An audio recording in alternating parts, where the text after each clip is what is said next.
Welcome back to Financial Times with Ted. This is the series Selling My Rental Property, Part 5. I know on Part 4 I asked you guys for some advice, what you would do. We had an offer about 1 to 2 days on the market, and they wanted a full 6% concession, which was roughly $18,000 due back at closing. I personally didn't feel like it warranted that. Wanted to see what y'all's opinion was, and I told the realtor I'm not too keen on shelling out $18,000 when, and they always say in sales, know your numbers. And when you own rental properties, know your area. Know your region, know your zip code. And I knew for a fact, with our property being stuck in between two major colleges, one huge university in Florida, and then one smaller one, UCF, and then Full Sail University, located in Winter Park. And if you know anything about Winter Park, Florida, it's got a name to it. People love that downtown area. We were on the opposite side of the major, what they call Cimarron Boulevard.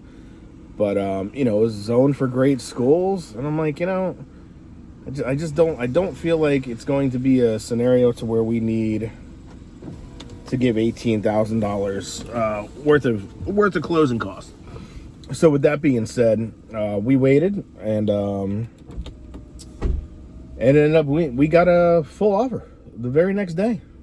Full offer came through, no concessions. They actually did $100 over list price, and then no concessions at closing, so no money back, and they already did the inspection. $3,000 earnest money, 30-day close on a 25% down conventional loan. So the best things come to those who wait, typically. So just like I said, know your property, know your numbers, know your zip code when you're dealing with real estate. I'm not a real estate professional. I've never been a realtor, but I've owned enough rental properties and I've owned enough real estate to know what the zip codes do, and Zillow, if you have a good realtor or if you have a good mortgage broker, they'll send you monthly reports. You should always ask your realtor or your broker, like, hey, send me a monthly report on my zip code. I want to see how the prices, the home sales, new versus existing purchases.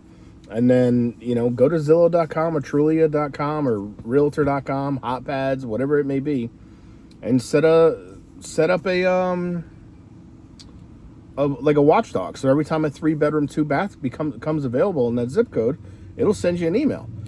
So for a 2-3 week period, that's what I was looking at, and I knew, I was like, there's no way we should be giving any concessions for this house. So we waited. There you go, full cash offer. Part 6 is coming. That will be probably on the second negotiation. Contracts are signed, but with the inspection goes through, they always try to find some things here and there that they want fixed, or, that they want money back now at closing because they found a problem here and there.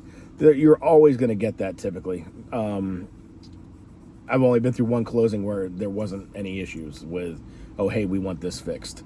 I sold a property in North Carolina once, and they wanted the door handles. They didn't like the way they jiggled, and they wanted them replaced. And I was like, no. I'm not replacing any door handles. You can replace them yourself. And guess what? They did. They were like, okay, we'll do it ourselves. So just because they asked for it after the inspection doesn't mean you have to do it. But don't get petty on certain things. But that to me was super, super petty on the buyer's part. So the next one I'll break down is when the inspection comes back, and when the appraisal comes back. So I should probably do 2 more videos, and then the third and final video will be the closing. And I'll break down the numbers for you. I'll show you, what we bought the property for, how much we put in towards, down payment plus closing costs. And then we did a lot of tree work, and then we had someone go in there immediately and rent the property. I'll break down the 6 years. It's almost 7 years of rental income that we made. We refinanced it once, and we pulled out a chunk of change.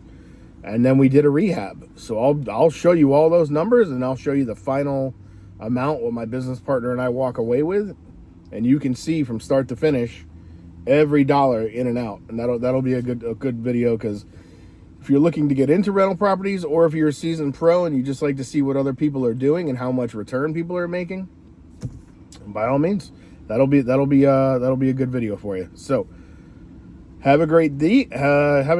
What day is it today? It's Friday. Beautiful day in Florida, 85 degrees, sunny, breezy, not a drop of humidity. It's an amazing day down here in Florida. So have a great weekend. New video coming out too. I'm dropping a biography as to why should you listen to me in the next Financial Times in the car line, coming up at you in about 45 minutes or so. So have a great weekend. Financial Times with Ted out.